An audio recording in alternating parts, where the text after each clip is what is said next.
Sebelum ceritanya dimulai, silakan tulis asal daerah teman-teman di kolom komentar. Dukung perkembangan channel ini dengan memberikan like dan subscribe, agar kami dapat terus menghadirkan cerita-cerita menarik berikutnya.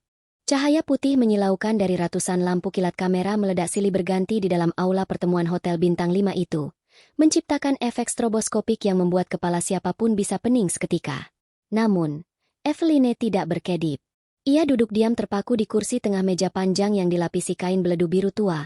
Tatapannya lurus ke depan, menembus kerumunan wartawan yang berdesakan seperti sekumpulan serigala lapar menanti bangkai. Di sebelah kirinya duduk Huan, suaminya, pria yang pernah bersumpah di altar suci untuk melindunginya dari segala mara bahaya namun kini justru menjadi orang yang menyeretnya ke panggung pembantaian karakter ini. Di sebelah kanannya duduk Ibu Epit, mertuanya, wanita yang mengenakan kebaya hitam berenda mahal dengan bros emas sebesar telapak tangan di dadanya, simbol duka cita palsu yang ia pamerkan dengan bangga. Udara di ruangan itu terasa berat, sesak oleh aroma keringat, parfum mahal yang bercampur aduk, dan ketegangan yang begitu nyata hingga rasanya bisa diiris dengan pisau. Suara dengungan pendingin ruangan kalah oleh suara jepretan kamera yang tak henti-hentinya berbunyi, merekam setiap inci wajah Eveline yang pucat pasi tanpa riasan, sebuah penampilan yang sengaja dirancang oleh Ibu Epit agar Eveline terlihat sakit, menyedihkan, dan tidak waras. Konferensi pers ini adalah panggung sandiwara terbesar yang pernah dirancang oleh keluarga terpandang itu. Huan memulai pembicaraan dengan suara yang terdengar parau dan bergetar. Sebuah teknik vokal yang sudah dilatihnya berulang kali di depan cermin kamar mandi selama seminggu terakhir. Ia menundukkan wajahnya yang tampan, membiarkan rambutnya sedikit berantakan untuk menambah kesan frustrasi seorang suami yang lelah. Huan berbicara tentang cinta yang tulus, tentang bagaimana ia berusaha mempertahankan bahtera rumah tangganya di tengah badai yang tak kunjung reda. Ia menceritakan kebohongan demi kebohongan dengan lancar, seolah ia sedang membacakan naskah film drama. Ia berkata kepada puluhan mikrofon yang menyodok ke arahnya bahwa keputusan untuk menceraikan Eveline adalah hal paling menyakitkan yang harus ia lakukan, tetapi ia tidak punya pilihan lain demi keselamatan dirinya dan orang-orang di sekitarnya. Ia melukiskan Eveline sebagai sosok yang tidak stabil, sering mengamuk tanpa sebab, melempar barang-barang antik, dan berteriak histeris di tengah malam buta. Wartawan mencatat dengan cepat. Jari-jari mereka menari di atas layar ponsel dan laptop, menyebarkan narasi bohong itu ke seluruh penjuru negeri dalam hitungan detik. Eveline hanya mendengarkan, merasakan setiap kata suaminya seperti paku yang dipalu ke peti matinya. Kemudian giliran Ibu Epit mengambil alih perhatian. Wanita parubaya itu mengeluarkan sapu tangan sutra dari tas kulit buaya miliknya, menyeka sudut matanya yang kering sebelum air mata buatan itu benar-benar jatuh membasahi pipinya yang dilapisi bedak tebal. Suaranya terdengar serak, penuh dengan penderitaan seorang ibu yang hancur hatinya.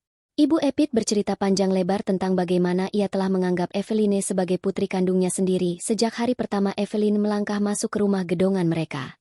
Ia menceritakan betapa ia rela begadang menemani Eveline yang sedang kumat, betapa ia sabar membersihkan pecahan piring yang dilempar Eveline, dan betapa ia terus berdoa siang malam demi kesembuhan menantunya.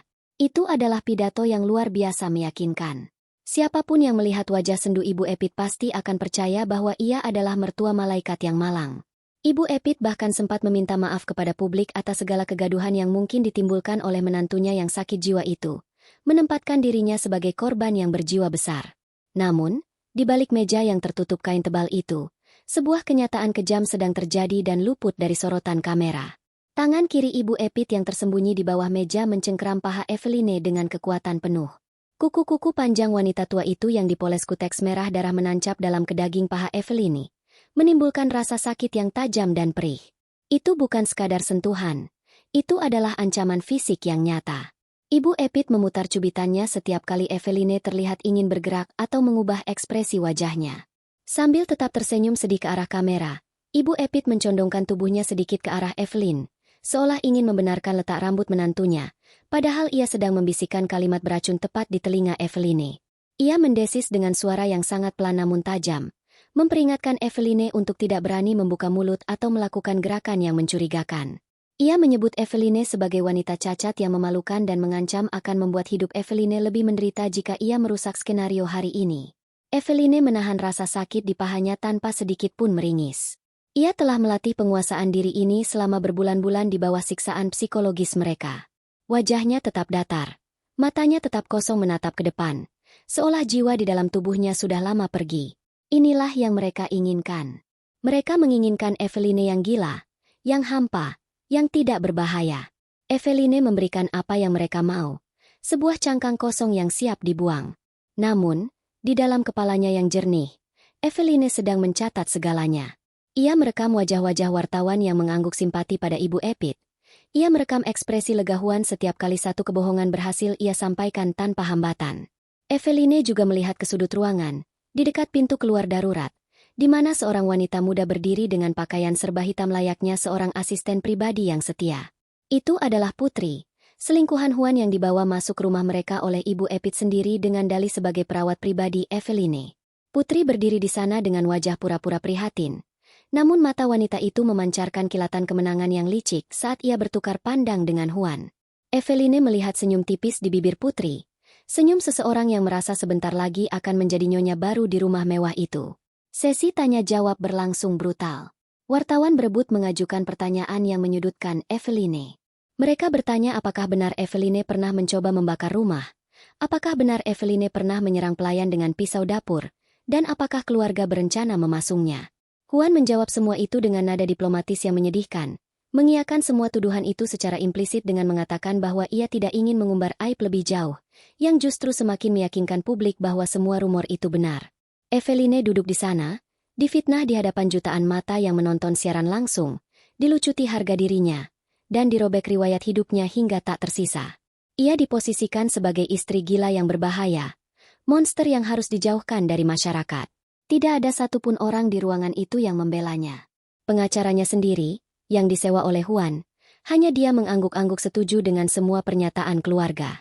Ketika konferensi pers akhirnya ditutup, dua orang petugas keamanan berbadan tegap maju ke depan untuk menggiring Eveline keluar ruangan, memperlakukannya seolah ia adalah narapidana atau hewan liar yang bisa mengamuk kapan saja. Momen puncak drama itu terjadi saat Ibu Epit berdiri dan memeluk Eveline di depan ratusan lensa kamera. Tangisan Ibu Epit pecah. Meraung memanggil nama Eveline dengan penuh kasih sayang palsu. Kilatan lampu kamera semakin menggila mengabadikan momen perpisahan yang mengharukan antara mertua dan menantu itu. Dalam pelukan erat yang menyesakan itu, Ibu Epit kembali berbisik di telinga Eveline, kali ini dengan nada penuh kemenangan yang menjijikan. Ia mengatakan bahwa sebentar lagi Eveline akan membusuk di rumah sakit jiwa pinggiran kota, dan semua harta warisan mendiang ayah Eveline akan berpindah tangan menjadi miliknya dan Huan. Ia berbisik bahwa Eveline sudah kalah telak dan tidak ada gunanya melawan. Eveline tidak membalas pelukan itu. Tubuhnya kaku seperti boneka kayu. Namun, saat pelukan itu terlepas dan petugas keamanan mulai menarik lengannya kasar, Eveline menolehkan kepalanya sedikit. Untuk sepersekian detik yang sangat singkat, ia menatap langsung ke manik mata Ibu Epit. Tatapan itu bukan tatapan kosong yang ia tampilkan selama 1 jam terakhir. Itu adalah tatapan yang tajam, dingin, fokus, dan penuh perhitungan. Sorot mata itu mengirimkan sinyal bahaya yang primitif, membuat bulu kuduk Ibu Epit meremang seketika. Ibu Epit tertegun. Senyum kemenangannya sempat goyah sejenak karena rasa tidak nyaman yang tiba-tiba menyergap jantungnya. Namun, rasa percaya diri dan kesombongan segera menepis keraguan itu. Ibu Epit meyakinkan dirinya sendiri bahwa itu hanyalah refleks acak dari orang gila. Eveline kemudian digiring keluar menuju mobil hitam yang sudah menunggu di lobi, meninggalkan Huan dan Ibu Epit yang terus melambaikan tangan dengan wajah sedih ke arah kamera, menikmati tepuk tangan simpatik dari para wartawan yang telah berhasil mereka tipu mentah-mentah. Di dalam mobil yang membawanya pergi membelah kemacetan Jakarta, Eveline menyandarkan kepalanya ke jendela kaca yang gelap. Ia melihat gedung hotel mewah tempat konferensi pers itu berlangsung perlahan menjauh dan mengecil di kejauhan. Senyum tipis yang sangat samar terbit di bibirnya yang kering. Senyum yang tidak dilihat oleh siapapun, bahkan oleh sopir atau petugas keamanan yang duduk di depan. Mereka pikir mereka telah menang hari ini. Mereka pikir mereka telah berhasil menghancurkan hidupnya. Mereka tidak tahu bahwa ini semua adalah bagian dari rencana besar Eveline. Ia membiarkan mereka merasa di atas angin, membiarkan mereka merayakan kemenangan semu ini dengan sampanye dan tawa. Karena semakin tinggi mereka terbang dengan balon kebohongan mereka, semakin hancur mereka saat Eveline meletuskan balon itu. Hari ini adalah hari penobatan kebodohan mereka, dan besok adalah awal dari kehancuran total mereka. Mobil mewah itu melaju perlahan memasuki gerbang besi hitam yang menjulang tinggi, membawa Eveline kembali ke rumah yang kini lebih terasa seperti penjara daripada tempat berlindung. Rumah bergaya kolonial dengan pilar-pilar besar itu tampak megah dari luar, namun di dalamnya menyimpan rahasia busuk yang perlahan membusuk. Saat Evelyn melangkah masuk ke dalam kamarnya yang dingin, ingatan tentang bagaimana semua ini bermula membanjiri pikirannya, membawanya kembali menyusuri lorong waktu ke masa 1 tahun yang lalu. Semuanya tidak terjadi dalam semalam. Kehancuran mentalnya dirancang dengan sangat rapi, perlahan, dan penuh kesabaran, seperti seorang arsitek yang menyusun batu demi batu untuk membangun monumen penderitaan.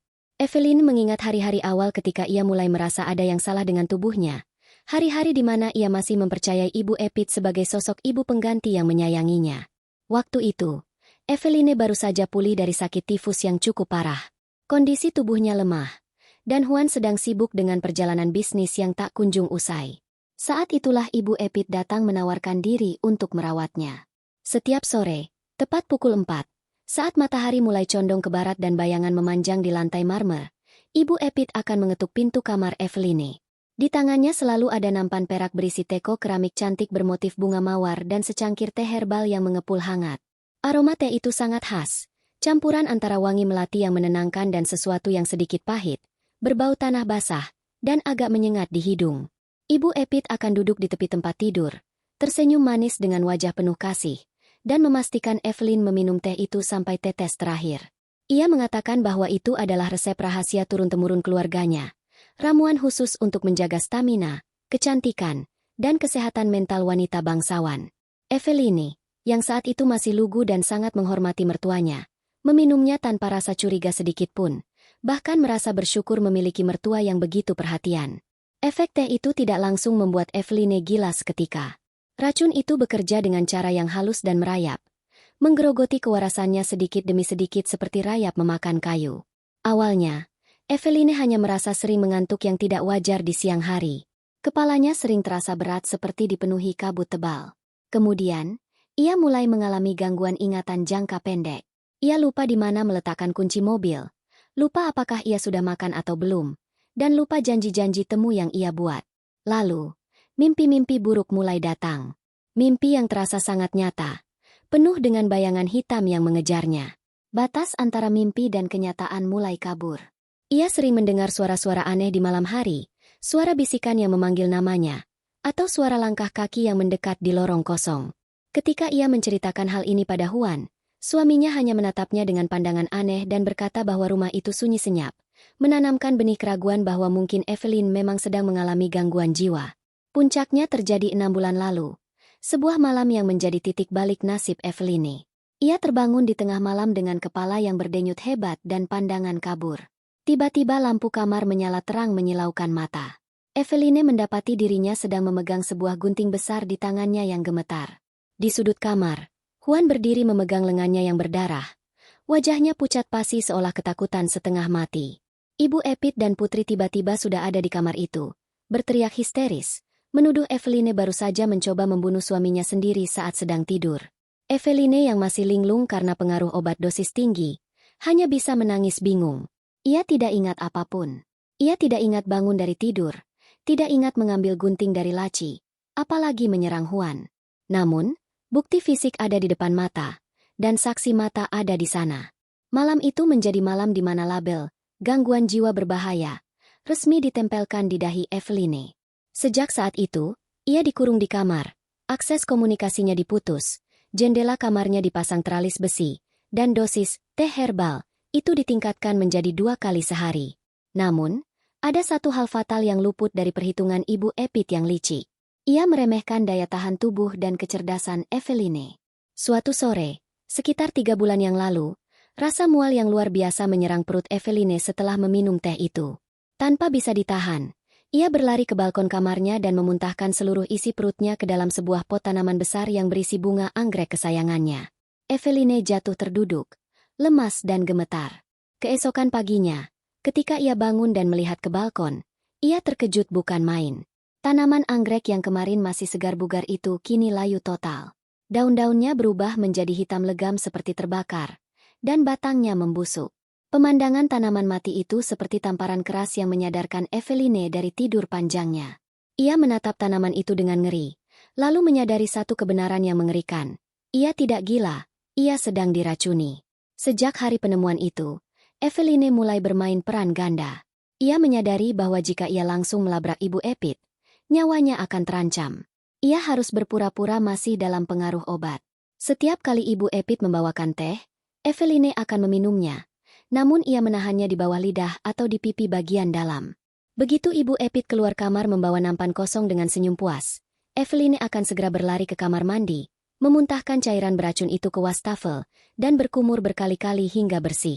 Untuk menjaga sandiwara agar tetap meyakinkan, Eveline tetap berakting linglung, menatap kosong ke dinding, dan sesekali berteriak histeris di malam hari seolah-olah ia sedang berhalusinasi. Di saat yang sama, pikirannya perlahan menjadi jernih kembali. Kabut di kepalanya menghilang, dan energinya mulai pulih. Ia mulai menjadi mata-mata di rumahnya sendiri. Eveline menemukan cara untuk mendengarkan pembicaraan orang-orang di rumah itu. Ada sebuah lubang ventilasi udara tua di lantai kamarnya yang terhubung langsung dengan langit-langit ruang keluarga di lantai bawah. Jika ia menempelkan telinganya ke lantai di dekat lubang itu, ia bisa mendengar percakapan di bawah dengan cukup jelas. Suatu sore, ia mendengar suara tawa Ibu Epit dan Huan. Ia mendengar Ibu Epit menghasut Huan dengan kata-kata yang menyakitkan hati. Ibu Epit mengatakan bahwa gen Eveline itu rusak, bahwa wanita seperti Eveline tidak pantas menjadi ibu dari penerus keluarga mereka. Wanita tua itu mendesak Huan untuk segera mempercepat proses perceraian dan mengurus pengalihan aset sebelum Eveline benar-benar membakar uang mereka dalam kegilaannya. Eveline mendengar Huan hanya mengiyakan. Suara suaminya terdengar lemah, patuh, dan tanpa pendirian. Persis seperti anak kecil yang takut pada ibunya. Hati Evelyn hancur berkeping-keping mendengar pengkhianatan itu. Cintanya pada Huan berubah menjadi abu. Namun di saat yang sama, tekadnya untuk membalas dendam semakin membara. Eveline membutuhkan sekutu yang kuat. Dengan sisa-sisa keberaniannya, ia berhasil mencuri sebuah ponsel bekas milik salah satu pelayan yang tertinggal di dapur saat ia diizinkan turun sebentar. Melalui ponsel itu, ia menghubungi Pak Hotman, pengacara senior kepercayaan mendiang ayahnya yang sudah lama ia kenal. Pertemuan rahasia mereka dilakukan dengan sangat hati-hati di sela-sela jadwal pemeriksaan medis rutin ke dokter bayaran keluarga. Di toilet klinik, Eveline menyerahkan botol kecil bekas serum wajah yang berisi sampel teh beracun itu kepada asisten Pak Hotman. Seminggu kemudian, Eveline menerima pesan singkat yang berisi hasil laboratorium. Teh itu positif mengandung campuran zat psikotropika golongan keras dan halusinogen dosis rendah yang jika dikonsumsi dalam jangka panjang akan menyebabkan kerusakan saraf permanen dan gejala yang mirip skizofrenia. Membaca hasil lab itu di layar ponsel yang retak, Eveline tidak menangis. Ia justru tersenyum dingin. Validasi bahwa dirinya waras adalah senjata terkuat yang ia miliki saat ini. Terima kasih, Ibu Epit, batinnya dengan sinis. Karena resep rahasiamu yang mematikan itu, sekarang aku punya bukti fisik percobaan pembunuhan berencana. Sejak saat itu, Eveline berhenti memosisikan dirinya sebagai korban. Ia bertransformasi menjadi sutradara dari kisah balas dendamnya sendiri. Ia membiarkan Ibu Epit dan Huan terus mencekokinya dengan teh yang selalu ia buang, membiarkan mereka menyusun rencana perceraian yang kejam, dan membiarkan mereka menggelar konferensi pers memalukan hari ini. Eveline tahu bahwa untuk menghancurkan musuh yang serakah dan sombong, ia harus membiarkan mereka merasa menang terlebih dahulu. Ia harus membiarkan mereka membuka mulut lebar-lebar untuk menelan umpan, sebelum ia menarik kail tajam yang akan merobek perut mereka dari dalam. Kini, di dalam kamarnya yang sunyi, Eveline menatap pantulan wajahnya di cermin. Tatapan matanya tajam dan hidup. Permainan baru saja dimulai, dan kali ini, Eveline yang memegang dadunya. Pagi itu langit Jakarta tampak labu. Awan mendung menggantung rendah seolah turut merasakan ketegangan yang akan segera meledak di dalam gedung pengadilan. Gedung pengadilan agama yang megah dengan pilar-pilar beton yang kaku itu berdiri angkuh, siap menjadi saksi bisu atas hancurnya sebuah ikatan suci pernikahan. Eveline melangkah turun dari mobil hitamnya dengan gerakan lambat namun pasti. Ia masih dikawal ketat oleh 2 orang petugas keamanan berbadan besar yang disewa oleh Huan, bukan untuk melindunginya dari bahaya luar, melainkan untuk memastikan ia tidak melarikan diri atau berbuat hal yang dianggap gila di depan umum. Suasana di lobi pengadilan terasa sangat dingin. Pendingin ruangan bekerja maksimal menyemburkan udara beku. Namun anehnya keringat dingin justru mengalir deras di punggung Huan. Pria itu tampak gelisah. Dasinya yang mahal terasa mencekik lehernya. Dan ia berkali-kali melonggarkan kerahnya seolah kesulitan bernapas. Berbeda drastis dengan Huan, Ibu Epit berjalan dengan dagu terangkat tinggi penuh percaya diri. Wanita itu mengenakan setelan blazer putih gading yang bersih tanpa noda, Sebuah pilihan warna yang sangat cerdas dan sengaja dipilih untuk memproyeksikan citra kesucian, kepolosan, dan kebaikan hati seorang ibu. Di tangannya, ia menggenggam tas kulit mahal berwarna senada, dan di wajahnya terpasang ekspresi duka yang begitu meyakinkan, seolah ia adalah ibu yang paling menderita di dunia karena harus menyaksikan kehancuran rumah tangga putra kesayangannya. Ruang sidang nomor 3 sudah dipenuhi oleh orang-orang yang berkepentingan. Selain tim kuasa hukum dari kedua belah pihak yang sibuk membolak-balik berkas, ada beberapa wartawan yang diizinkan masuk secara terbatas untuk meliput sidang yang menyita perhatian publik ini. Udara di dalam ruangan berbau khas campuran antara pelitur kayu tua, debu karpet, dan aroma kertas dokumen yang menumpuk. Eveline duduk di kursi tergugat, tepat di samping Pak Hotman, pengacara senior kepercayaan mendiang ayahnya. Pak Hotman tampak tenang, bahkan terlalu tenang untuk situasi yang genting ini. Pria bertubuh besar itu hanya sesekali mengetukkan jari-jarinya yang dipenuhi cincin batu akik besar ke atas meja kayu. Matanya yang tajam di balik kacamata terus mengawasi gerak-gerik kubu lawan seperti seekor elang yang sedang mengintai mangsa dari ketinggian. Di seberang mereka, Juan duduk menunduk, tidak berani mengangkat wajahnya untuk menatap mata Eveline. Di samping Juan, duduk tim pengacaranya yang tampak percaya diri dengan tumpukan bukti palsu mereka, dan tentu saja, Ibu Epit yang duduk di kursi pengunjung barisan paling depan, siap memberikan kesaksian yang akan mematikan karakter Eveline selamanya. Sidang dimulai dengan ketukan palu hakim yang menggema keras ke seluruh ruangan, memecah ketegangan yang menggantung padat di udara. Hakim ketua, seorang pria parubaya dengan rambut memutih dan kacamata tebal yang melorot di hidungnya, membacakan agenda sidang hari ini dengan suara monoton yaitu pembuktian dan mendengarkan keterangan saksi. Pengacara Juan langsung mengambil kesempatan pertama dengan agresif. Dengan gaya bicara yang berapi-api dan retorika yang penuh dramatisasi, ia mulai melukiskan Eveline sebagai sosok monster menakutkan di dalam rumah tangga. Ia memaparkan narasi bahwa Eveline memiliki ketidakstabilan emosi yang parah, sering berhalusinasi melihat hal-hal yang tidak ada, dan membahayakan keselamatan fisik Juan. Pengacara itu mengeluarkan tumpukan dokumen medis yang tentu saja palsu dan merupakan hasil rekayasa dokter bayaran Ibu Epit sebagai bukti pendukung klaim mereka. Eveline mendengarkan semua fitnah keji itu tanpa berkedip sedikit pun. Ia duduk tegak dengan punggung lurus. Kedua tangannya terlipat rapi di pangkuan. Di dalam hatinya yang sedingin es, ia sedang menghitung mundur waktu kehancuran mereka. Ia tahu bahwa setiap kata bohong yang mereka ucapkan saat ini adalah bahan bakar yang akan membakar diri mereka sendiri nanti. Momen puncak drama hari itu akhirnya tiba ketika nama Ibu Epit dipanggil untuk maju ke kursi saksi. Wanita itu melangkah pelan dengan langkah yang diseret sedikit, seolah kakinya terlalu berat menanggung beban kesedihan yang mendalam. Ia duduk di kursi saksi, meletakkan tangannya di atas kitab suci, dan mengambil sumpah dengan suara yang bergetar penuh hikmat palsu, sebuah penistaan agama yang membuat darah Eveline mendidih namun ia tahan sekuat tenaga. Hakim mulai mengajukan pertanyaan standar tentang kondisi rumah tangga anaknya. Ibu Epit menarik napas panjang, mengeluarkan sapu tangan rendah andalannya, dan mulai bercerita. Kisah yang keluar dari mulutnya adalah sebuah mahakarya fiksi yang mengerikan. Ia menceritakan bagaimana ia merawat Eveline seperti putri kandungnya sendiri, bagaimana ia memasakkan makanan kesukaan Eveline setiap hari, dan bagaimana ia selalu membela Eveline ketika Juan marah karena kelakuan istrinya. Ia memutarbalikkan fakta dengan sangat halus dan licin, menempatkan dirinya sebagai martir yang berkorban demi keutuhan keluarga. Kemudian, tibalah bagian yang paling krusial dari skenario mereka, yaitu insiden gunting. Ibu Epit menceritakan kejadian 6 bulan lalu dengan detail yang sangat grafis dan mengerikan. Ia bercerita sambil terisak menangis. Air mata buayanya mengalir deras membasahi pipi. Ia mengatakan bahwa malam itu ia mendengar teriakan Juan yang menyayat hati.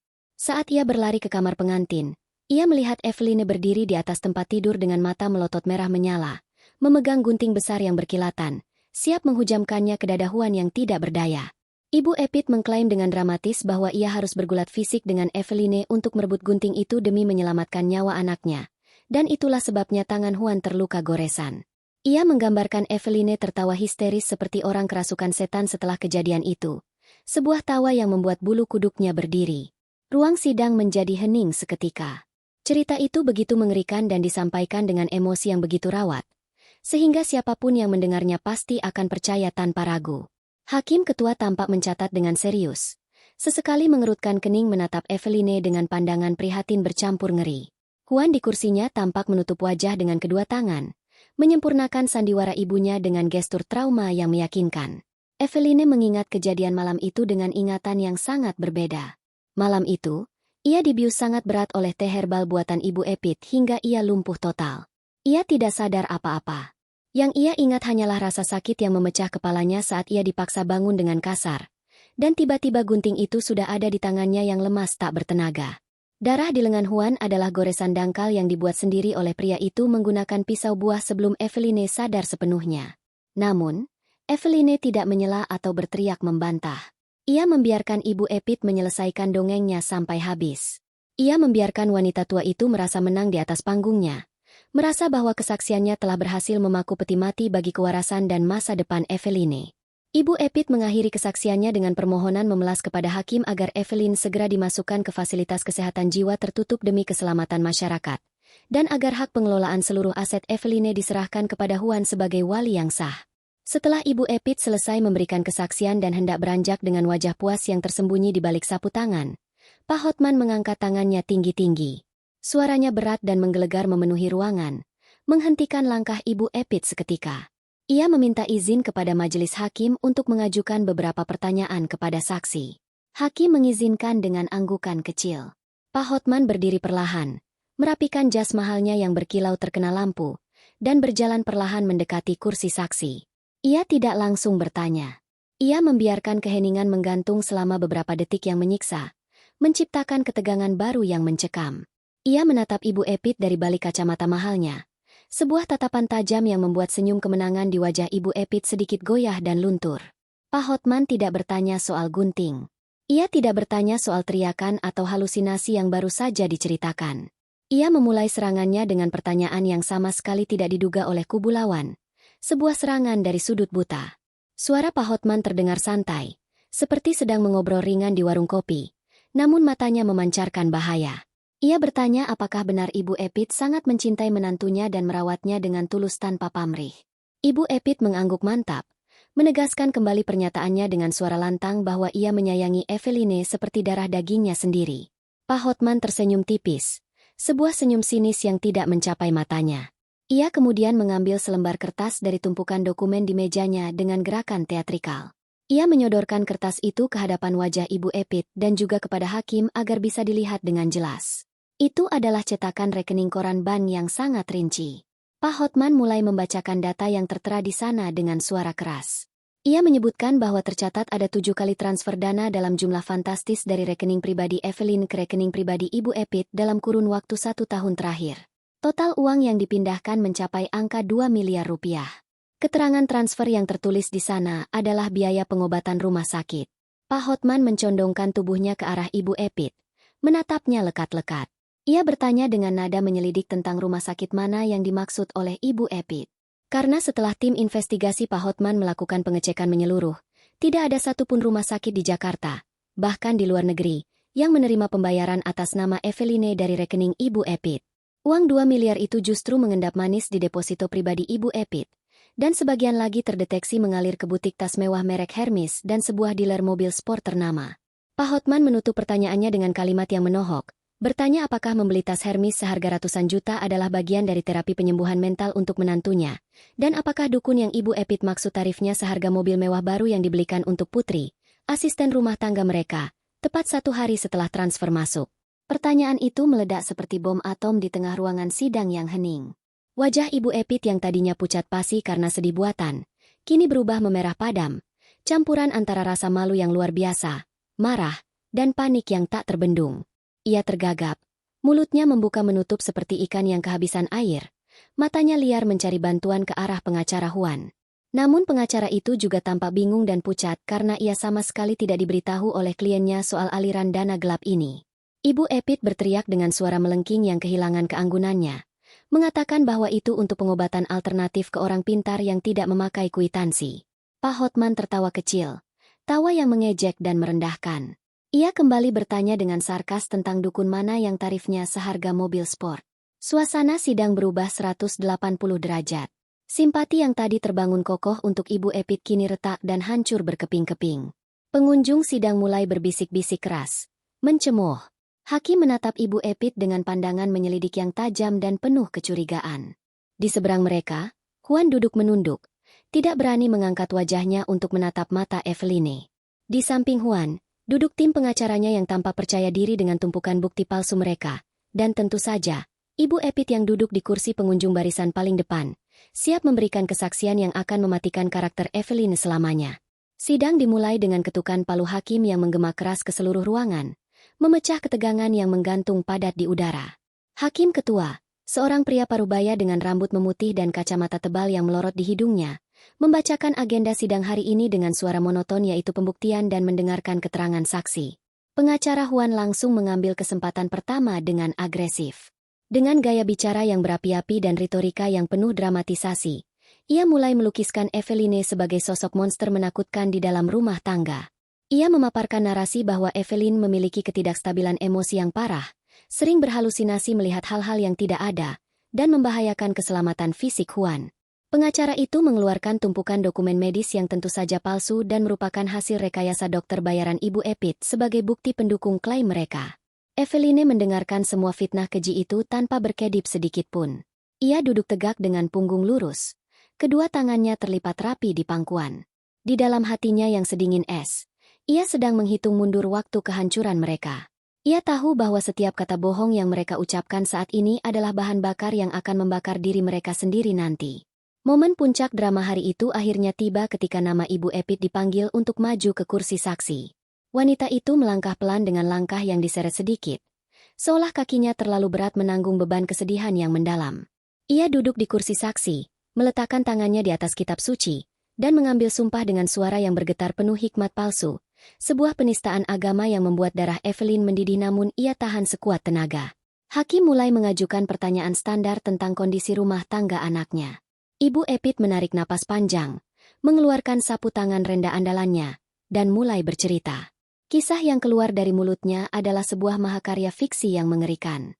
Ia menceritakan bagaimana ia merawat Eveline seperti putri kandungnya sendiri, bagaimana ia memasakkan makanan kesukaan Eveline setiap hari, dan bagaimana ia selalu membela Eveline ketika Huan marah karena kelakuan istrinya. Ia memutarbalikkan fakta dengan sangat halus dan licin, menempatkan dirinya sebagai martir yang berkorban demi keutuhan keluarga. Kemudian, tibalah bagian yang paling krusial dari skenario mereka, yaitu insiden gunting. Ibu Epit menceritakan kejadian 6 bulan lalu dengan detail yang sangat grafis dan mengerikan. Ia bercerita sambil terisak menangis. Air mata buayanya mengalir deras membasahi pipi. Ia mengatakan bahwa malam itu ia mendengar teriakan Huan yang menyayat hati. Saat ia berlari ke kamar pengantin, ia melihat Eveline berdiri di atas tempat tidur dengan mata melotot merah menyala, memegang gunting besar yang berkilatan, siap menghujamkannya ke dada Huan yang tidak berdaya. Ibu Epit mengklaim dengan dramatis bahwa ia harus bergulat fisik dengan Eveline untuk merebut gunting itu demi menyelamatkan nyawa anaknya, dan itulah sebabnya tangan Huan terluka goresan. Ia menggambarkan Eveline tertawa histeris seperti orang kerasukan setan setelah kejadian itu, sebuah tawa yang membuat bulu kuduknya berdiri. Ruang sidang menjadi hening seketika. Cerita itu begitu mengerikan dan disampaikan dengan emosi yang begitu rawat, sehingga siapapun yang mendengarnya pasti akan percaya tanpa ragu. Hakim Ketua tampak mencatat dengan serius. Sesekali mengerutkan kening menatap Eveline dengan pandangan prihatin bercampur ngeri. Huan di kursinya tampak menutup wajah dengan kedua tangan, menyempurnakan sandiwara ibunya dengan gestur trauma yang meyakinkan. Eveline mengingat kejadian malam itu dengan ingatan yang sangat berbeda. Malam itu, ia dibius sangat berat oleh teh herbal buatan Ibu Epit hingga ia lumpuh total. Ia tidak sadar apa-apa. Yang ia ingat hanyalah rasa sakit yang memecah kepalanya saat ia dipaksa bangun dengan kasar. Dan tiba-tiba gunting itu sudah ada di tangannya yang lemas tak bertenaga. Darah di lengan Huan adalah goresan dangkal yang dibuat sendiri oleh pria itu menggunakan pisau buah sebelum Eveline sadar sepenuhnya. Namun, Eveline tidak menyela atau berteriak membantah. Ia membiarkan Ibu Epit menyelesaikan dongengnya sampai habis. Ia membiarkan wanita tua itu merasa menang di atas panggungnya. Merasa bahwa kesaksiannya telah berhasil memaku peti mati bagi kewarasan dan masa depan Eveline.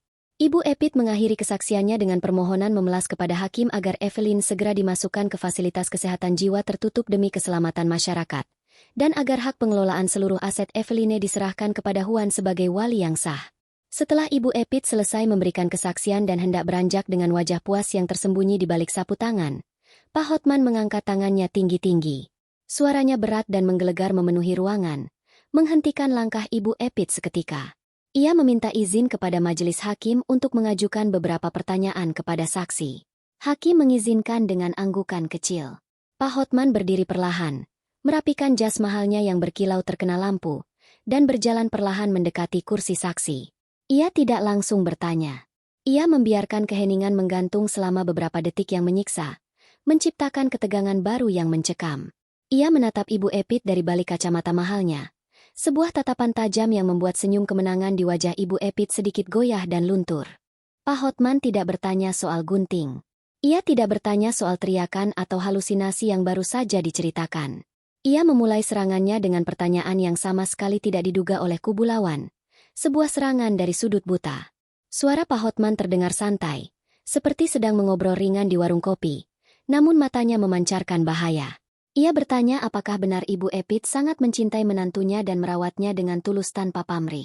Ibu Epit mengangguk mantap, menegaskan kembali pernyataannya dengan suara lantang bahwa ia menyayangi Eveline seperti darah dagingnya sendiri. Pak Hotman tersenyum tipis, sebuah senyum sinis yang tidak mencapai matanya. Ia kemudian mengambil selembar kertas dari tumpukan dokumen di mejanya dengan gerakan teatrikal. Ia menyodorkan kertas itu ke hadapan wajah Ibu Epit dan juga kepada hakim agar bisa dilihat dengan jelas. Itu adalah cetakan rekening koran bank yang sangat rinci. Pak Hotman mulai membacakan data yang tertera di sana dengan suara keras. Ia menyebutkan bahwa tercatat ada 7 kali transfer dana dalam jumlah fantastis dari rekening pribadi Eveline ke rekening pribadi Ibu Epit dalam kurun waktu 1 tahun terakhir. Total uang yang dipindahkan mencapai angka 2 miliar rupiah. Keterangan transfer yang tertulis di sana adalah biaya pengobatan rumah sakit. Pak Hotman mencondongkan tubuhnya ke arah Ibu Epit, menatapnya lekat-lekat. Ia bertanya dengan nada menyelidik tentang rumah sakit mana yang dimaksud oleh Ibu Epit. Karena setelah tim investigasi Pak Hotman melakukan pengecekan menyeluruh, tidak ada satupun rumah sakit di Jakarta, bahkan di luar negeri, yang menerima pembayaran atas nama Eveline dari rekening Ibu Epit. Uang 2 miliar itu justru mengendap manis di deposito pribadi Ibu Epit, dan sebagian lagi terdeteksi mengalir ke butik tas mewah merek Hermes dan sebuah dealer mobil sport ternama. Pak Hotman menutup pertanyaannya dengan kalimat yang menohok. Bertanya apakah membeli tas Hermes seharga ratusan juta adalah bagian dari terapi penyembuhan mental untuk menantunya, dan apakah dukun yang Ibu Epit maksud tarifnya seharga mobil mewah baru yang dibelikan untuk Putri, asisten rumah tangga mereka, tepat 1 hari setelah transfer masuk. Pertanyaan itu meledak seperti bom atom di tengah ruangan sidang yang hening. Wajah Ibu Epit yang tadinya pucat pasi karena sedih buatan, kini berubah memerah padam, campuran antara rasa malu yang luar biasa, marah, dan panik yang tak terbendung. Ia tergagap, mulutnya membuka menutup seperti ikan yang kehabisan air, matanya liar mencari bantuan ke arah pengacara Huan.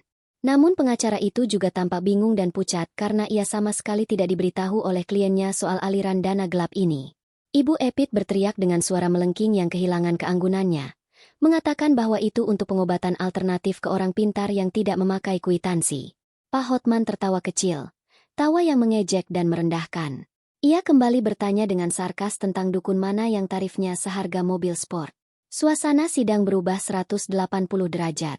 Simpati yang tadi terbangun kokoh untuk Ibu Epit kini retak dan hancur berkeping-keping. Pengunjung sidang mulai berbisik-bisik keras, mencemooh. Hakim menatap Ibu Epit dengan pandangan menyelidik yang tajam dan penuh kecurigaan. Topeng kesucian wanita itu mulai retak parah, menampakkan wajah aslinya yang serakah, manipulatif, dan pembohong. Eveline, yang sedari tadi dia membisu, perlahan mengangkat wajahnya. Ia menatap mertuanya yang sedang terpojok di kursi saksi. Untuk pertama kalinya hari itu, sudut bibir Eveline terangkat membentuk senyuman tipis yang mengerikan. Ia menikmati setiap detik kepanikan yang mulai menjalar di wajah Ibu Epit. Ini baru permulaan dari kiamat kecil mereka. Kekacauan kecil akibat pertanyaan mematikan Pak Hotman tentang aliran dana misterius itu perlahan berhasil diredam oleh hakim. Namun atmosfer di ruang sidang telah berubah secara permanen dan tidak bisa kembali seperti semula. Udara yang tadinya dingin menusuk kini terasa menyesakkan dan panas membara bagi kubu Huan. Ibu Epit telah kembali ke tempat duduk pengunjung dengan wajah menekuk marah. Nafasnya memburu menahan amarah yang meledak-ledak di dadanya. Ia terus membisikkan sesuatu dengan kasar kepada putri yang duduk di sampingnya. Mungkin sebuah perintah baru atau sekadar umpatan kekesalan karena rencananya mulai berantakan. Sementara itu, Huan tampak semakin mengecil di kursinya. Tubuhnya merosot seolah ingin menghilang di telan bumi. Keringat sebesar biji jagung mulai menetes deras dari pelipisnya, membasahi kerah kemejanya. Ia tidak menyangka sama sekali bahwa Evelyn, istri yang selama ini ia anggap bodoh, lemah, dan gila, ternyata memiliki catatan keuangan yang begitu rapi dan detail. Ia mulai merasa ada sesuatu yang salah, sangat salah, sebuah firasat buruk yang merayapi punggungnya. Namun ia tidak bisa menebak dari mana arah serangan mematikan selanjutnya akan datang. Hakim ketua, yang bernama Bapak Burhan, adalah seorang hakim senior yang telah memakan asam garam menangani ribuan kasus perceraian rumit. Instingnya sangat tajam setajam silet. Ia bisa membedakan mana air mata tulus dari korban dan mana air mata buatan dari predator. Keraguan besar yang ditanamkan oleh Pak Hotman tadi membuatnya kembali meneliti berkas gugatan yang ada di mejanya dengan jauh lebih seksama. Ia membolak-balik halaman demi halaman dokumen yang diajukan oleh pengacara Huan dengan teliti. Ada sesuatu yang mengganjal pikirannya sejak tadi. Sebuah detail administratif kecil yang awalnya ia abaikan karena menganggap kasus ini adalah kasus standar di mana suami ingin menceraikan istri yang sakit jiwa. Namun, setelah melihat gelagat Ibu Epit yang sangat defensif dan mencurigakan soal uang, Hakim Burhan merasa perlu memverifikasi validitas subjek hukum dalam kasus ini ke tingkat yang lebih dalam. Hakim Burhan mengangkat tangannya tinggi, memberi isyarat tegas agar semua orang di ruangan diam. Ruangan kembali hening senyap. Bahkan suara napas tertahan pun terdengar. Suara dengungan mesin pendingin ruangan terdengar begitu keras dan mengintimidasi di telinga Huan. Hakim Burhan menurunkan kacamata bacanya sedikit hingga ke ujung hidung, menatap tajam menusuk ke arah Huan dan tim pengacaranya. Suaranya terdengar berat, dalam, dan berwibawa saat ia mulai berbicara, menggema memantul di dinding ruang sidang yang kaku. Ia memanggil Huan sebagai pihak penggugat. Ia mengatakan bahwa sebelum sidang melangkah lebih jauh keputusan mengenai hak asuh atau perwalian aset yang diminta, ada satu hal fundamental yang sangat membingungkan dirinya dalam berkas administrasi kependudukan yang dilampirkan oleh pihak penggugat. Jantung Huan berdegup kencang seolah mau copot dari rongga dadanya. Ia menoleh cepat ke pengacaranya meminta penjelasan. Namun pengacaranya hanya mengangkat bahu pelan dengan wajah bingung, sama tidak mengertinya dengan Huan. Pengacara itu bertanya dengan sopan namun terdengar gugup tentang apa maksud yang mulia hakim. Hakim Burhan kemudian mengambil selembar kertas dokumen resmi negara yang memiliki kop surat kementerian. Sebuah salinan data kependudukan terbaru yang sepertinya baru saja diselipkan oleh panitera pengadilan ke mejanya pagi ini secara khusus. Hakim mulai menjelaskan temuannya dengan nada datar namun mematikan. Gugatan ini diajukan atas nama Huan melawan istrinya, yang tertulis jelas di dalam berkas bernama Evelyn Anindita. Namun, saat panitera melakukan pengecekan silang rutin ke data catatan sipil pusat pagi ini untuk verifikasi putusan akhir, ditemukan fakta yang mengejutkan. Nomor induk kependudukan atau NIK atas nama Evelyn Anindita dinyatakan tidak aktif atau mati. Lebih tepatnya, data tersebut telah dihapus total dari sistem kependudukan negara secara resmi dan sah sejak 1 tahun yang lalu. Status yang tertera di layar database adalah pindah kewarganegaraan dan pelepasan identitas warga negara Indonesia. Hakim berhenti sejenak, membiarkan kalimat itu meresap ke dalam otak semua orang di ruangan itu seperti racun yang melumpuhkan. Ia kemudian mengajukan pertanyaan sederhana namun mematikan kepada Huan. Ia bertanya siapa sebenarnya yang sedang digugat oleh Huan saat ini. Karena secara hukum positif negara Indonesia, orang bernama Evelyn Anindita dengan identitas dan data kependudukan ini sudah tidak ada lagi di dunia ini. Hakim bertanya dengan nada sarkas apakah Huan dan pengacaranya sedang menggugat hantu di siang bolong. Kepanikan seketika meledak di wajah Huan seperti bendungan yang jebol. Ia menoleh cepat ke arah ibunya dengan tatapan horor. Ibu Epit, yang duduk di belakang, tampak ternganga lebar hingga rahangnya seolah jatuh. Wajahnya pucat pasi seperti mayat. Jauh lebih pucat daripada saat ditanya soal uang tadi. Ia berdiri spontan dari kursinya, melupakan tata krama persidangan yang harus dijaga. Ia berteriak histeris dengan suara melengking tajam, membantah ucapan hakim. Ia mengatakan bahwa itu tidak mungkin terjadi. Ia bersikeras bahwa Evelyn gila, dan mungkin menantunya itu membuang KTP-nya ke sungai atau membakarnya saat sedang kumat penyakit jiwanya. Ia menunjuk-nunjuk Evelyn dengan jari telunjuk yang gemetar hebat, berteriak agar hakim tidak tertipu oleh akal bulus orang gila. Pengacara Huan mencoba menenangkan kliennya yang mulai histeris, tapi situasi sudah tidak terkendali. Narasi gila yang mereka bangun dengan susah payah kini berbalik menjadi senjata makan tuan yang mematikan. Jika Evelyn benar-benar gila seperti tuduhan mereka, bagaimana mungkin ia bisa mengurus prosedur birokrasi serumit pelepasan kewarganegaraan dan penghapusan data sipil yang membutuhkan puluhan tanda tangan, verifikasi sadar, dan proses yang panjang? Di tengah kekacauan, teriakan panik, dan kebingungan yang melanda kubu Huan, Sebuah suara tawa terdengar membelah keributan. Awalnya pelan, lalu semakin keras, jelas, dan percaya diri. Itu bukan tawa histeris orang gila yang kehilangan akal. Itu adalah tawa seorang pemenang yang telah lama menunggu momen ini. Semua mata di ruangan itu seketika tertuju pada Eveline. Wanita yang selama 1 jam terakhir duduk diam membeku seperti patung tak bernyawa, kini perlahan berdiri dari kursinya. Ia tidak lagi membungkuk atau terlihat lemah. Bahunya tegak menantang, dagunya terangkat tinggi penuh keanggunan, dan sorot matanya yang tadi kosong kini menyala dengan kecerdasan yang tajam dan menakutkan. Ia merapikan rambutnya dengan gerakan santai seolah baru saja bangun dari tidur panjang yang menyegarkan. Eveline mengucapkan terima kasih kepada hakim atas pertanyaannya dengan suara yang jernih, tegas, dan berwibawa. Tidak ada sedikit pun getaran ketakutan atau jejak kegilaan di dalam suaranya. Ia melangkah keluar dari meja tergugat, berjalan tenang menuju tengah ruangan, berdiri tegak tepat di antara meja hakim dan meja Huan. Ia memandang Huan dengan tatapan merendahkan, seolah sedang melihat serangga kecil yang menjijikan yang layak diinjak. Ia berkata bahwa ibu mertuanya benar setengahnya. KTP lamanya memang sudah tidak ada. Tapi ia tidak membuangnya ke sungai seperti tuduhan konyol itu. Ia memusnahkannya melalui prosedur hukum yang sah dan legal, tepat 1 minggu sebelum Huan dan Ibu Epit mulai mencekokinya dengan teh beracun itu setahun yang lalu. Ruangan itu hening senyap, seolah seluruh oksigen tersedot keluar secara tiba-tiba. Eveline berbalik badan menatap Ibu Epit langsung ke manik matanya yang ketakutan. Ia bertanya dengan nada mengejek apakah mereka pikir mereka pintar. Ia membeberkan bahwa saat mereka sibuk merancang skenario jahat untuk membuatnya terlihat gila agar bisa merebut hartanya melalui hak perwalian, saat mereka sibuk mengedit video fitnah, menyuap dokter, dan berakting menangis di depan kamera, mereka melupakan satu hal dasar yang sangat fatal, yaitu mengecek siapa lawan mereka sebenarnya. Eveline tersenyum miring, sebuah senyum kemenangan yang dingin. Ia menjelaskan bahwa saat mereka mulai merencanakan kehancurannya setahun lalu, ia sudah mengetahuinya malam itu juga.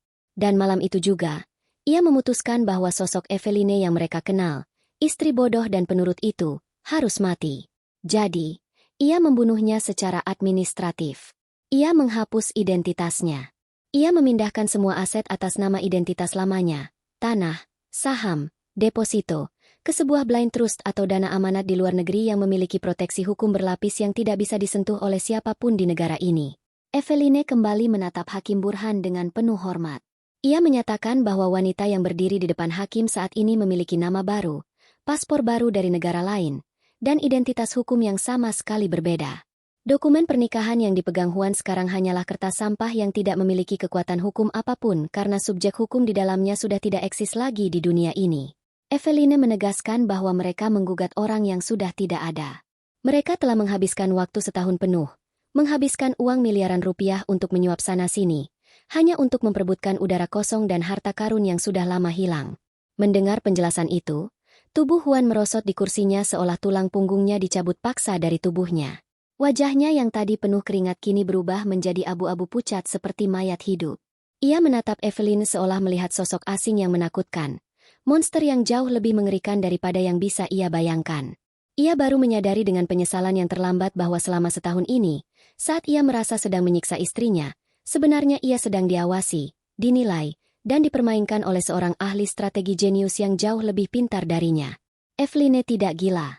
Eveline hanya menunggu waktu yang tepat untuk menjatuhkan pisau guillotine ke leher mereka. Sementara itu, Ibu Epi terduduk lemas di bangku pengunjung. Tangannya memegang dada kiri yang terasa nyeri menusuk jantung. Tas mewahnya jatuh ke lantai. Isinya berhamburan keluar. Tapi ia tidak peduli sama sekali. Matanya nanar kosong menatap Eveline. Rencana sempurnanya, ambisinya yang menggebu untuk menguasai warisan keluarga Eveline, gedung-gedung tinggi, tanah luas, dan deposito miliaran, semuanya musnah menjadi debu hanya dalam satu kalimat penjelasan Eveline. Ia tidak hanya kalah telak. Ia telah dipermalukan di depan hukum, di depan media, dan yang lebih parah, ia sadar bahwa ia telah masuk ke dalam perangkap mematikan yang ia gali sendiri dengan keserakahannya. Eveline tidak kehilangan identitas karena gila.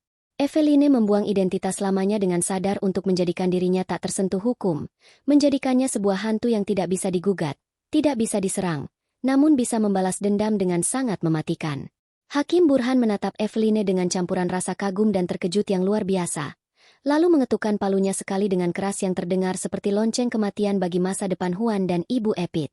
Hakim menskor sidang karena butuh penjelasan lengkap mengenai status hukum tergugat di ruang tertutup, meninggalkan Juan dan ibunya dalam kehancuran total. Suasana di dalam ruang sidang tertutup itu terasa jauh lebih mencekam daripada ruang sidang utama yang terbuka untuk umum. Disinilah nasib sebenarnya dari sengketa ini ditentukan. Jauh dari sorotan kamera wartawan namun dengan tekanan yang mampu meremukkan tulang. Di sekeliling meja bundar besar berbahan kayu jati yang kokoh, duduklah para pemain utama drama ini. Hakim Burhan duduk di ujung meja dengan wajah lelah namun sorot mata tajam yang tak lepas dari tumpukan dokumen baru yang baru saja diserahkan oleh tim kuasa hukum Eveline. Di sebelah kanan, Juan duduk dengan tubuh gemetar. Keringat dingin membasahi kemeja mahalnya hingga tembus ke punggung jas. Di sampingnya, Ibu Epit duduk dengan wajah pucat pasi. Bibirnya yang biasanya bergincu merah menyala kini tampak kebiruan. Tangannya meremas-remas tas kulitnya seolah benda itu adalah satu-satunya pelampung di tengah lautan badai. Sementara di sisi kiri, Eveline duduk dengan tenang. Dagunya terangkat anggun, didampingi oleh Pak Hotman yang tersenyum lebar penuh kemenangan. Tidak ada air mata, tidak ada drama histeris dari Evelyn. Hanya ketenangan mematikan dari seorang predator yang tahu bahwa mangsanya sudah masuk ke dalam perangkap dan tidak mungkin bisa lolos lagi. Proses verifikasi status hukum Evelyn memakan waktu hampir 1 jam yang menyiksa. Panitera dan ahli hukum tata negara yang dipanggil mendadak telah mengonfirmasi kebenaran ucapan Eveline di sidang terbuka tadi. Bahwa secara de jure, individu bernama Eveline Anindita, istri sah dari Juan, telah melepaskan status kewarganegaraannya dan menghapus data sipilnya secara permanen setahun yang lalu. Dokumen-dokumen yang dibawa Pak Hotman adalah asli, lengkap dengan cap basah dari kementerian terkait dan kedutaan negara baru tempat Eveline bernaung. Fakta ini membuat posisi hukum gugatan Juan menjadi absurd.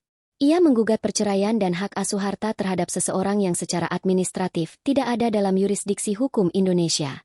Wajah pengacara Juan tampak seperti orang yang baru saja menelan buah simalakama. Bingung harus menyusun argumen apa untuk menyelamatkan kliennya dari kekonyolan hukum ini. Namun, mimpi buruk bagi Juan dan Ibu Epit baru saja dimulai. Hakim Burhan akhirnya membuka suara, memecah keheningan yang menyesakkan itu.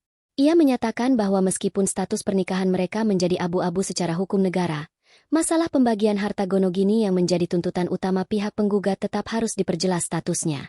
Ibu Epit, yang mendengar kata harta, seolah mendapatkan suntikan tenaga baru.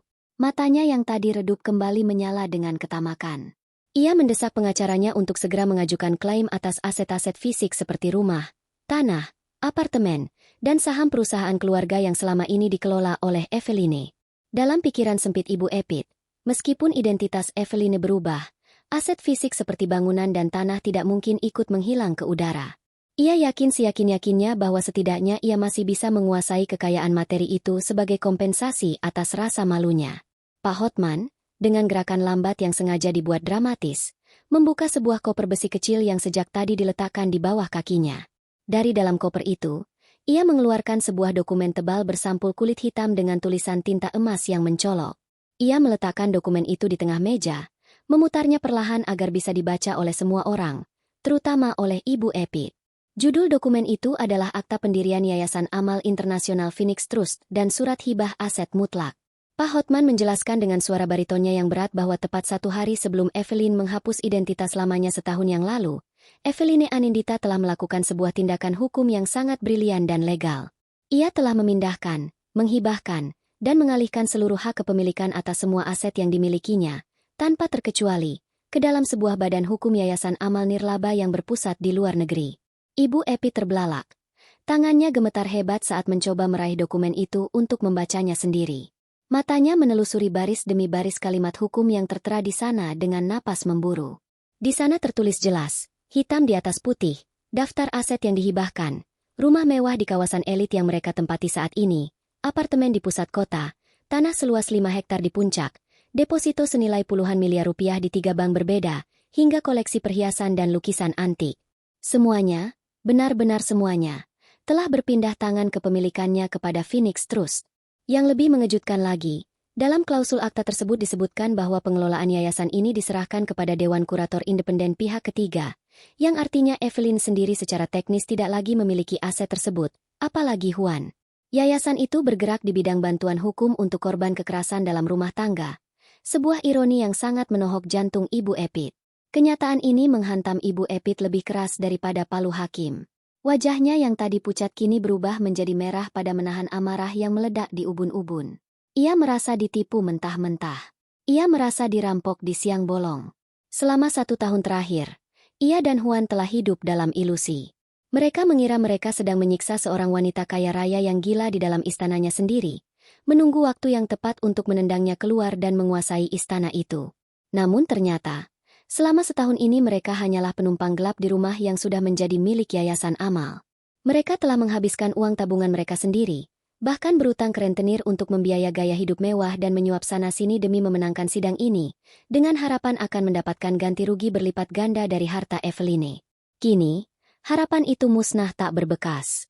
Mereka sedang mengejar peti harta karun yang ternyata kosong melompong. Bahkan dasarnya pun sudah jebol. Huan menatap ibunya dengan pandangan nanar. Ia baru menyadari kedalaman lubang kehancuran yang telah mereka gali. Ia ingat betapa seringnya ibunya meyakinkan dia untuk mengambil pinjaman bank dengan jaminan SK perusahaan, dengan janji bahwa semua utang itu akan lunas begitu mereka menguasai deposito Eveline. Sekarang, deposito itu nihil. Nol besar. Huan merasa lututnya lemas. Ia tidak sanggup lagi duduk tegak. Bayangan penagih utang, penyitaan aset pribadi yang tersisa, dan kebangkrutan total menari-nari di pelupuk matanya. Ia menatap Eveline, wanita yang dulu ia anggap bodoh dan lemah, kini tampak seperti raksasa yang menakutkan. Eveline telah merancang semua ini dengan presisi seorang ahli bedah. Ia tidak hanya melindungi hartanya, ia memastikan bahwa musuh-musuhnya akan mati kelaparan karena keserakahan mereka sendiri. Eveline mencondongkan tubuhnya sedikit ke depan, menatap Ibu Epit yang masih membolak-balik halaman akta itu dengan tangan gemetar, seolah berharap tulisan di sana akan berubah jika ia membacanya berulang kali. Eveline berbicara dengan suara lembut namun tajam, menusuk langsung ke ego Ibu Epit. Ia bertanya dengan nada simpati yang dibuat-buat, apakah Ibu Epit merasa kecewa karena investasi bodongnya selama setahun ini gagal total? Eveline mengingatkan Ibu Epit tentang teh herbal mahal yang ia beli, tentang uang suap untuk dokter palsu, tentang biaya pengacara yang selangit, dan tentang mobil sport untuk putri. Semua uang itu keluar dari kantong Ibu Epit dan Huan, bukan dari kantong Eveline. Dan sekarang, investasi berdarah itu tidak menghasilkan apa-apa selain kertas kosong dan rasa malu. Kemarahan Ibu Epit akhirnya pecah. Ia melempar dokumen itu ke arah Eveline sambil berteriak histeris, menuduh Eveline sebagai penipu ulung dan ular berbisa. Ia memaki-maki dengan bahasa kasar yang sangat tidak pantas diucapkan oleh seorang wanita terhormat. Luntur sudah topeng keanggunan yang ia jaga mati-matian di depan kamera tadi. Hakim Burhan memukul meja dengan keras, memperingatkan Ibu Epit untuk menjaga sikapnya atau ia akan dikeluarkan paksa dari ruangan. Namun Ibu Epit sudah tidak peduli lagi.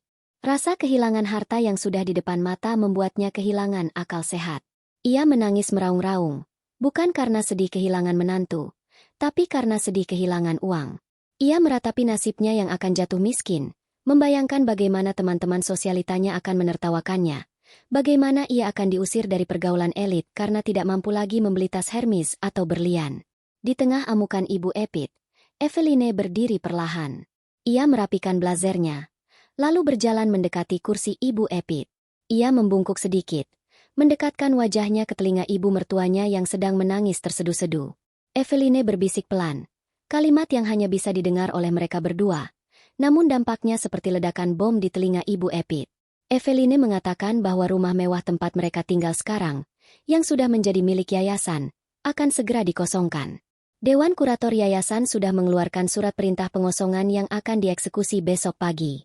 Eveline menyarankan Ibu Epit untuk mulai mengemas barang-barangnya malam ini, karena Yayasan Amal tidak mentolerir penumpang gelap, apalagi yang memiliki catatan kriminal meracuni donatur utamanya. Mendengar bisikan itu, tangis Ibu Epit terhenti seketika. Ia menatap Eveline dengan tatapan horor yang murni. Wajahnya yang tua dan keriput tampak semakin ringkih. Ia baru menyadari bahwa Eveline tidak hanya mengambil hartanya, tapi juga mengambil tempat berteduhnya. Eveline benar-benar akan melemparnya ke jalanan. Eveline tersenyum manis, senyum yang sangat mirip dengan senyum Ibu Epit saat memberikan teh beracun dulu. Lalu ia berbalik badan dan kembali duduk di kursinya dengan anggun. Hakim Burhan, yang sudah muak dengan drama keluarga ini, akhirnya memutuskan untuk menskor sidang harta Gonogini karena objek sengketa dinyatakan tidak valid dan berada di luar yurisdiksi pengadilan agama. Palu diketuk. Bagi Huan dan Ibu Epit, suara ketukan palu itu terdengar seperti suara paku terakhir yang ditancapkan ke peti mati masa depan mereka. Mereka keluar dari ruang sidang tertutup itu dengan langkah gontai, seperti zombie yang kehilangan arah, menyongsong kehancuran finansial yang sudah menunggu di depan mata. Sidang kembali dibuka di ruang utama dengan atmosfer yang jauh berbeda. Kabar tentang nihilnya aset yang diperebutkan rupanya telah bocor, membuat wajah Ibu Epit dan Huan tampak kusut dan putus asa. Namun, Eveline belum selesai. Agenda sore ini adalah pembelaan diri Eveline atas tuduhan gangguan jiwa. Tanpa banyak basa-basi, Pak Hotman meminta izin kepada majelis hakim untuk menayangkan satu bukti digital krusial di layar proyektor besar. Meskipun pengacara Huan sempat keberatan karena takut adanya rekayasa, Hakim Burhan yang sudah muak dengan drama keluarga ini mengizinkan pemutaran video tersebut demi kebenaran material. Lampu ruangan diredupkan, dan semua mata tertuju pada layar putih di depan.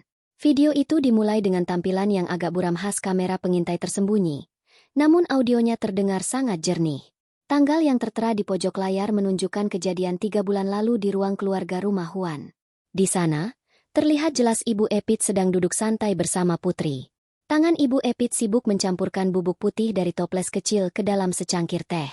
Sambil mengaduk, suara Ibu Epit terdengar jelas, mengatakan kepada putri bahwa dosis hari ini sengaja dinaikkan agar Evelyn mengamuk di depan tamu nanti malam, sehingga alasan untuk menjebloskannya ke rumah sakit jiwa semakin kuat. Putri dalam video itu tertawa dan bertanya kapan Huan akan menikahinya setelah Eveline disingkirkan. Ibu Epit menjawab dengan janji manis bahwa begitu hak wali didapat, putri akan segera menjadi nyonya baru di rumah itu. Kengerian berlanjut ketika Huan masuk ke dalam bingkai video. Ia melihat ibunya sedang meracik minuman itu, namun bukannya melarang. Ia justru bertanya apakah obatnya sudah siap. Ibu Epit menyerahkan cangkir itu kepada Huan dengan instruksi tegas untuk memastikan Evelyn meminumnya sampai habis. Huan mengangguk patuh dan membawa cangkir beracun itu naik ke lantai atas. Video berakhir dengan tawa kecil Ibu Epit yang terdengar sangat jahat di ruang sidang yang hening. Tayangan itu bukan sekadar bukti perselingkuhan, melainkan bukti telanjang dari persekongkolan jahat dan percobaan pembunuhan berencana yang dilakukan satu keluarga terhadap Eveline. Keheningan di ruang sidang pecah seketika. Wartawan dan pengunjung terperangah. Sementara Ibu Epit tampak seperti orang yang tersambar petir. Wajahnya pucat pasi, mulutnya ternganga tak percaya. Ia mencoba berteriak menyangkal, menuduh video itu rekayasa dan editan jahat, namun suaranya tenggelam oleh gumaman marah orang-orang di sekitarnya. Hakim Burhan menatap Ibu Epit dan Huan dengan tatapan penuh kemarahan. Ketika hakim bertanya apakah mereka masih ingin menyangkal, pertahanan Ibu Epit runtuh. Ia berteriak histeris, menyalahkan putri yang tidak bisa menjaga rahasia dan menyalahkan CCTV yang seharusnya sudah ia matikan. Teriakan-teriakan panik itu justru menjadi pengakuan bersalah yang tak terbantahkan. Kekacauan tak terhindarkan. Polisi yang berjaga segera bergerak mengamankan Ibu Epit dan Huan, bukan lagi sebagai pihak yang berperkara perdata, melainkan sebagai tersangka tindak pidana berat. Pak Hotman berbisik kepada Eveline bahwa pasal percobaan pembunuhan berencana sudah menanti mereka dengan ancaman hukuman maksimal. Eveline duduk tenang menyaksikan kehancuran musuh-musuhnya. Ia melihat Ibu Epit meronta saat digiring polisi. Mata wanita tua itu memancarkan ketakutan murni seekor tikus yang terperangkap. Tidak ada lagi senyum kemenangan di wajah mertuanya. Hanya ada teror. Drama keluarga Epit hari itu berakhir dengan tepuk tangan riuh pengunjung sidang yang puas melihat kejahatan terbongkar. Sementara Evelyn menatap lurus ke depan, siap menutup bab kelam hidupnya dengan kemenangan mutlak. Di tengah kekacauan pengadilan, Ibu Epit berhasil menyelinap kabur. Dengan taksi, ia memacu diri menuju hotel mewah tempat teman-teman sosialitanya di Arisan Berlian berkumpul. Dalam benaknya yang kalut, ia berharap mendapatkan pinjaman uang untuk melarikan diri ke luar negeri. Namun, saat ia masuk ruangan VIP dengan penampilan berantakan, ia disambut oleh keheningan yang dingin. Berita tentang kejahatannya sudah menyebar. Bu Ratna, ketua arisan, dengan jijik menolak permintaannya dan menyatakan bahwa Ibu Epit sudah dikeluarkan dari grup karena dianggap aib. Ibu Epit yang putus asa mulai mengamuk, menagih budi baik yang pernah ia berikan, namun hanya cemoohan yang ia dapatkan. Situasi memuncak ketika Eveline masuk ruangan itu dengan penampilan anggun dan berkelas, dikawal Pak Hotman. Tanpa perlu berteriak, Evelyn menunjuk perhiasan berlian yang dipakai Ibu Epit dan mengumumkan kepada semua orang bahwa itu adalah barang curian dari brankas warisan ibu kandung Eveline. Ia menunjukkan bukti kepemilikan dan laporan polisi yang baru saja dibuat. Para sosialita menatap Ibu Epit dengan jijik. Bagi mereka, mencuri dari menantu sendiri adalah tindakan rendahan yang tak termaafkan. Atas perintah Bu Ratna, keamanan hotel menyeret Ibu Epit keluar. Wanita tua itu meronta, memecahkan gelas dan piring, menciptakan keributan memalukan sebelum akhirnya dilempar ke aspal panas di depan lobi hotel. Di sana, ia menangis meraung-raung, direkam oleh orang-orang lewat, sementara di dalam hotel, para sosialitas sibuk mencari muka pada Evelyn, sang penguasa baru. Malam itu, badai mengguyur Jakarta, seolah mencerminkan kehancuran di rumah keluarga Epit yang kini gelap gulita karena listrik diputus.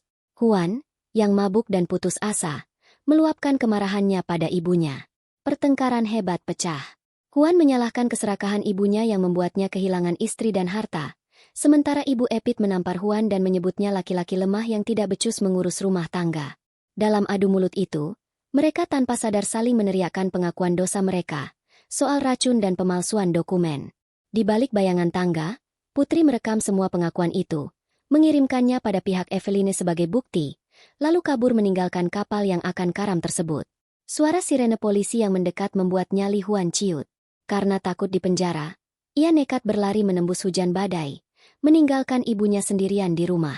Ia berlari sejauh 5 kilometer menuju rumah baru Evelyn, berharap belas kasihan. Sesampainya di sana dengan tubuh basah kuyup dan menggigil, Juan menggedor gerbang, memohon ampun dan mengungkit cinta masa lalu. Namun, Eveline hanya menatapnya dingin lewat layar interkom. Ia mengatakan bahwa Juan yang ia cintai sudah mati. Sebagai ganti pintu yang terbuka, Eveline hanya memberikan sebuah amplop berisi tagihan total biaya hidup Juan selama menikah dengannya. Interkom mati, lampu padam, dan mobil polisi berhenti tepat di belakang Juan. Pria itu jatuh berlutut, diborgol di tengah hujan, menyadari bahwa keserakahan telah merenggut segalanya darinya. Pagi hari di dalam sel tahanan sementara, Ibu Epit menyusun rencana terakhir yang ia anggap brilian untuk menghindari penjara. Karena takut akan kehidupan di balik jeruji besi yang keras, ia memutuskan untuk berpura-pura gila. Saat penyidik datang memeriksanya, Ibu Epit mulai tertawa sendiri, berbicara melantur tentang kerajaan imajiner, dan bahkan mencoba merobek bajunya. Ia yakin jika dinyatakan tidak waras, ia akan dikirim ke klinik swasta yang nyaman. Namun, karma bekerja dengan cara yang ironis. Karena tingkah lakunya yang dinilai sangat agresif dan membahayakan petugas, pengadilan memutuskan untuk mengirimnya ke rumah sakit jiwa pemerintah untuk observasi ketat. Tempat itu adalah fasilitas kesehatan mental tertua yang kondisinya sangat buruk, tempat yang sama persis dengan yang dulu ia rencanakan untuk membuang Eveline. Strategi pura-pura gila itu menjadi bumerang yang mematikan. Ibu Epit tidak dikirim ke ruang VIP, melainkan dilempar ke bangsal isolasi yang pengap dan berbau pesing. Di sana, ia dikelilingi oleh pasien dengan gangguan jiwa berat yang berteriak siang malam. Tekanan mental yang nyata mulai menggerogoti kewarasannya. Ia yang terbiasa hidup mewah kini harus tidur di lantai tanpa alas, memakan bubur hambar, dan tidak didengar oleh siapapun. Ketika ia mencoba memberitahu perawat bahwa ia sebenarnya waras dan hanya berakting, tidak ada yang percaya. Dokter mendiagnosisnya dengan gangguan delusi akut. Perlahan tapi pasti, batas antara akting dan kenyataan mulai kabur. Ibu Epit mulai benar-benar melihat bayangan hantu dan mendengar suara-suara yang menyalahkannya, membuatnya tersiksa dalam ketakutan yang ia ciptakan sendiri. Puncak penderitaannya terjadi ketika Eveline datang menjenguk. Melihat Eveline berdiri di balik jeruji, Ibu Epit langsung melompat dan memohon sambil menangis. Ia bersujud, mengakui bahwa ia hanya berpura-pura gila dan memohon agar Eveline membantunya keluar. Namun, Eveline menatapnya dengan dingin tanpa belas kasihan. Evelyn mengingatkan Ibu Epit pada kejadian setahun lalu, saat Eveline dikurung dan berteriak mengatakan dirinya waras. Namun Ibu Epit hanya tertawa dan berkata bahwa orang gila tidak pernah sadar dirinya gila. Eveline mengembalikan kalimat itu kepada mertuanya. Dengan senyum tipis, Evelyn meninggalkan Ibu Epit yang berteriak histeris, terperangkap selamanya dalam diagnosis medis yang ia palsukan sendiri, tersiksa oleh kebenaran yang tidak dipercayai siapapun. 1 bulan kemudian, nasib Juan ditentukan di meja hijau. Tanpa uang untuk menyewa pengacara hebat dan tanpa ibunya yang biasa menyetir hidupnya, Juan hancur lebur di persidangan. Kesaksian Putri, mantan selingkuhannya yang kini menjadi saksi kunci demi meringankan hukumannya sendiri, menjadi paku terakhir di peti mati Juan. Putri membeberkan semua bukti rekaman percakapan yang menunjukkan bahwa Juan sadar dan setuju dengan rencana peracunan Eveline demi harta. Hakim menatap Juan dengan jijik, melihat sosok suami pengecut yang gagal melindungi istrinya. Palu diketuk, dan Juan divonis 12 tahun penjara serta denda miliaran rupiah. Ia diseret keluar ruang sidang sambil menangis memanggil nama ibunya, menuju kehidupan penjara yang keras di mana ia harus menjadi pesuruh bagi narapidana lain. Sementara itu, Eveline menutup kisah masa lalunya dengan cara yang elegan namun mematikan. Ia memenangkan lelang atas rumah lama keluarga Epit yang disita negara. Eveline berdiri di halaman rumah itu mengenakan helm proyek, memberi perintah kepada mandor bangunan untuk menghancurkan bekas kamar tidur utama yang dulu ditempati Ibu Epit. Ia tidak berniat tinggal di sana. Dalam cetak biru renovasi, area bekas kamar kebanggaan Ibu Epit itu akan diubah menjadi kandang anjing berteknologi tinggi untuk hewan peliharaannya. Itu adalah simbol penghinaan terakhir bagi kesombongan mertuanya. Rumah itu sendiri akan dialihfungsikan menjadi kantor yayasan amal untuk membantu wanita korban kekerasan. Sore harinya, Eveline masuk ke dalam mobil sport atap terbuka miliknya. Ia menatap reruntuhan kamar Ibu Epit untuk terakhir kalinya. Lalu tertawa renyah. Beban di pundaknya telah hilang sepenuhnya. Ia menyalakan mesin mobil, mengenakan kacamata hitamnya, dan memacu kendaraan membelah jalanan Jakarta. Identitas lamanya sebagai korban yang lemah telah mati, digantikan oleh sosok wanita merdeka yang memegang kendali penuh atas takdirnya. Eveline tidak menoleh ke belakang lagi. Ia melaju menuju bandara untuk memulai hidup baru di luar negeri, meninggalkan Juan yang membusuk di penjara dan Ibu Epit yang terkurung dalam kegilaannya sendiri. Dendam telah terbayar lunas, dan kini saatnya ia bahagia.